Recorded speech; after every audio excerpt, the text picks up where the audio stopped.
Papa Panov's Special Christmas by Leo Tolstoy. It was Christmas Eve, and although it was still afternoon, lights had begun to appear in the shops and houses of the little Russian village, for the short winter day was nearly over. Excited children scurried indoors, and now only muffled sounds of chatter and laughter escaped from closed shutters.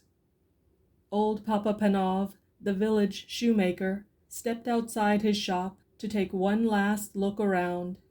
The sounds of happiness, the bright lights, and the faint but delicious smells of Christmas cooking reminded him of past Christmas times when his wife had still been alive and his own children little. Now they had gone. His usually cheerful face, with the little laughter wrinkles behind the round, still spectacles, looked sad now.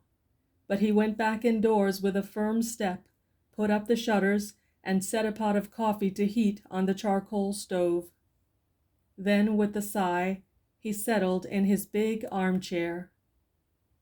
Papa Panov did not often read, but tonight he pulled down the big old family Bible, and slowly tracing the lines with one forefinger, he read again the Christmas story.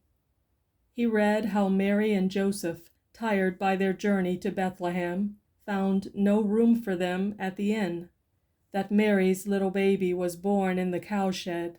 Oh dear, exclaimed Papa Panov. If only they had come here!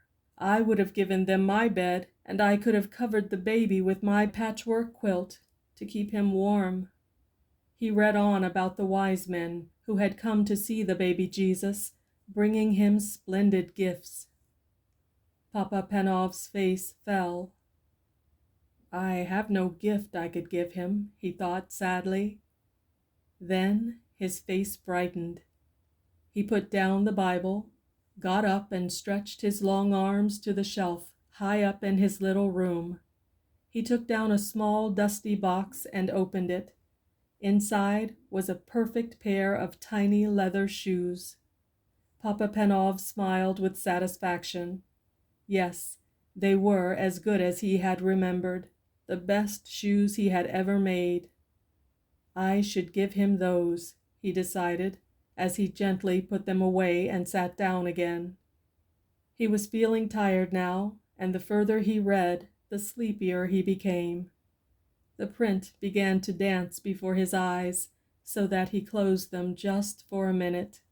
In no time at all, Papa Panov was fast asleep.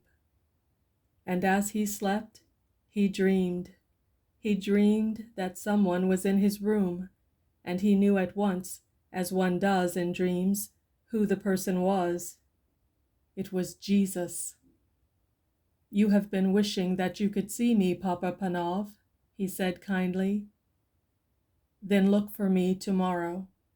It will be Christmas Day, and I will visit you.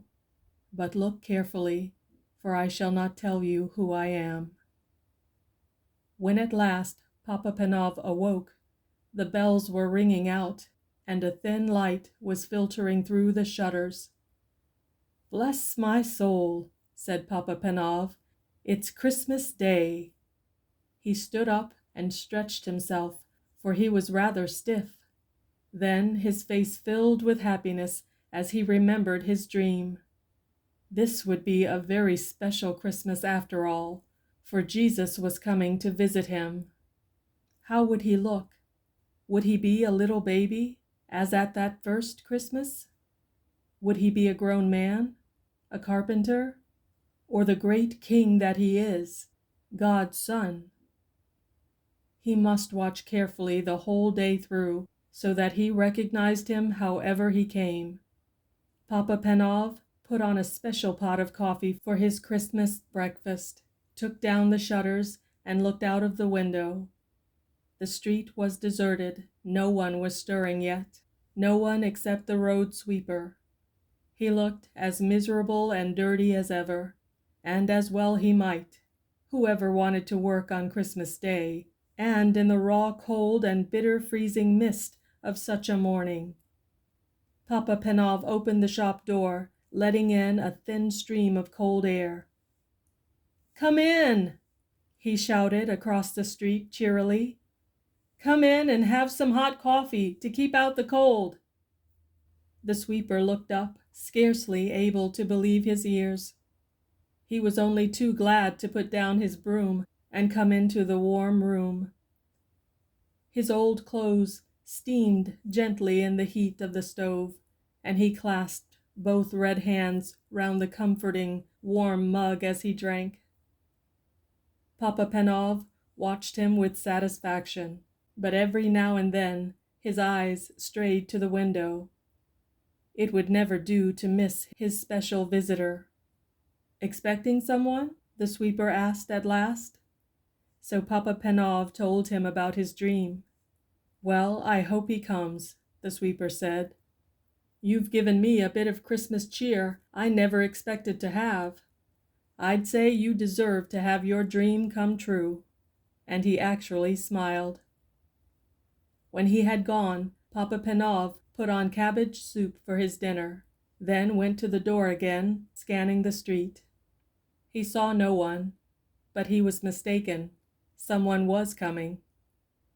The girl walked so slowly and quietly, hugging the walls of shops and houses, that it was a while before he noticed her. She looked very tired, and she was carrying something. As she drew nearer, he could see that it was a baby, wrapped in a thin shawl. There was such a sadness in her face, and in the pinched little face of the baby, that Papa Panov's heart went out to them. "Won't you come in?" he called, stepping outside to meet them. "You both need a warm seat by the fire and a rest." The young mother let him shepherd her indoors and to the comfort of the armchair. She gave a big sigh of relief. "I'll warm some milk for the baby," Papa Panov said. "I've had children of my own. I can feed her for you." He took the milk from the stove and carefully fed the baby from a spoon, warming her tiny feet by the stove at the same time. "She needs shoes," the cobbler said. But the girl replied, "I can't afford shoes. I've got no husband to bring home money. I'm on my way to the next village to get work." A sudden thought flashed through Papa Panov's mind. He remembered the little shoes he had looked at last night, but he had been keeping those for Jesus. He looked again at the cold little feet and made up his mind. "Try these on her," he said, handing the baby and the shoes to the mother. The beautiful little shoes were a perfect fit.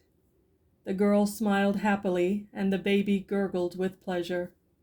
"You have been so kind to us," the girl said when she got up with her baby to go. "May all your Christmas wishes come true." But Papa Panov was beginning to wonder if his very special Christmas wish would come true. Perhaps he had missed his visitor. He looked anxiously up and down the street.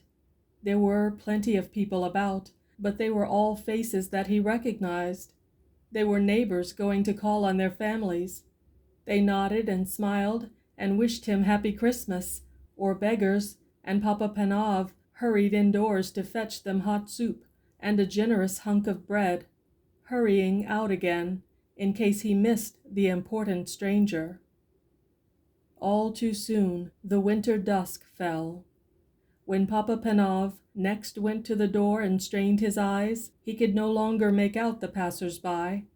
Most were home and indoors by now. He walked slowly back into his room at last, put up the shutters, and sat down wearily in his armchair. So it had been just a dream after all. Jesus had not come.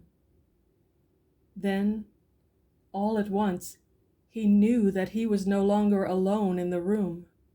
This was not a dream, for he was wide awake. At first, he seemed to see before his eyes the long stream of people who had come to him that day. He saw again the old road sweeper, the young mother and her baby, and the beggars he had fed. As they passed, each whispered, "Didn't you see me, Papa Panov?" "Who are you?" he called out, bewildered. Then another voice answered him. It was the voice from his dream, the voice of Jesus. "I was hungry, and you fed me," he said. "I was naked, and you clothed me. I was cold, and you warmed me. I came to you today in every one of those you helped and welcomed." Then all was quiet and still, only the sound of the big clock ticking. A great peace and happiness seemed to fill the room, overflowing Papa Panov's heart until he wanted to burst out, singing and laughing and dancing with joy. "So he did come after all," was all that he said. End of Papa Panov's Special Christmas by Leo Tolstoy. Merry Christmas.